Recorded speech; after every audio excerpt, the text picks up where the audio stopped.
I just want to read something real short. It's I'm reading out of the Geneva Bible, so it predates the King James, so it's pretty strong, okay? But it's definitely, if you speak English, you definitely should be able to understand. Now, this is John chapter 2, verse 10 through 16 that I'm going to read, and I'm going to just talk for just a couple of minutes. I'm just going to make more short videos, okay? So, John chapter 2, verse 10. And said unto him, all men at the beginning set forth good wine. And when men have well drunk, then that which is worse. But thou hast kept back the good wine until now. This beginning of miracles did Jesus in Cana, a town of Galilee, and show forth his glory, and his disciples believed on him. After that, he went down into Capernaum, he and his mother and his brethren, and his disciples, but they continued not many days there. For the Jews' Passover was at hand. Therefore Jesus went up to Jerusalem. Now here's the important part here. And he found in the temple those that sold oxen and sheep and doves and the changers of money sitting there. Then he made a scourge of small cords, drove them all out of the temple with the sheep and oxen, and poured out the changers' money, and overthrew their tables. And said unto them that sold doves, take these things hence, make not my Father's house an house of merchandise. Now that's something that, I don't have a church, right? This is my church here online, okay? So you never really hear that verse too much from most preachers, most churches. I haven't in all the years I've gone as a kid and everything.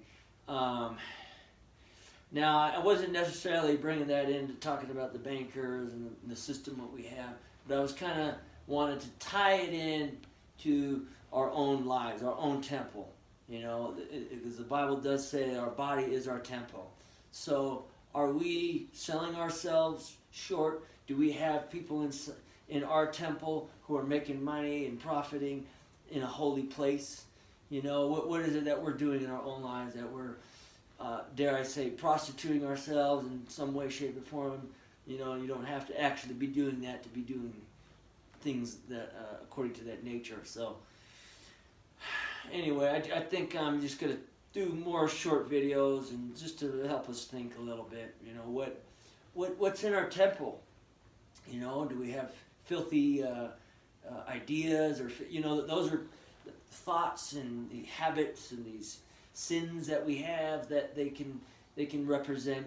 That's why I like the Bible so much. It's cool because you can, not that I want to misinterpret things, but I think that's why there were these stories, so we can integrate it into our daily lives, and I think that's the whole point, so we can grow as strong as human beings and be like him and tie a cord of whips and, get these people out of our life who are toxic, who are parasitic, Sometimes you have to do that. And I don't mean actually physically doing that, okay?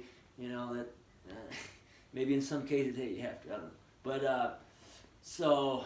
But definitely do it in our own lives. Let's just kick out these bad habits, these things that are keeping us from true power and from a true communication with our Creator. Because people think, oh, it doesn't exist. But when you do these things, you know it exists. You just know. And you know more than anything that you could ever know in the deepest part of your soul.